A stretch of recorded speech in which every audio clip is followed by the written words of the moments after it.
Pilang dalang residente, iba't karengatlong barangay king siyudad Mabalacat, ing may kinabang king libreng serbisyong medikal, ayampang ning Department of Health o DOH, lalam ning puro kalusugan program inyang Miyerkules, July 30, ketiking Sitio Monicayo Covered Court. Reng residente, iba't laking barangay Makapagal, Kalumpang at Marcos Village. Pwede muna ng Mayor Jel Daquino ing aktibidad, kaya duwangan ning City Health Office, king pamani muna ng Dr. Ann Mary Tolentino, kaya may Councilor Dr. Stephen Aurelio at reng rural health units. Kabilang karengyang pang serbisyo, ing libreng medical at dental check-up, chest x-ray, bakuna para kareng anak, prenatal services, libreng panulo, nutrition services at PhilHealth registration.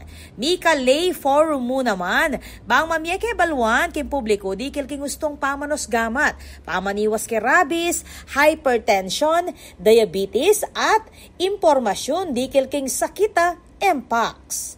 Ako po, Patricia Mamangon para king News Force Pampanga. Balitang tutuking Balen, susuyo.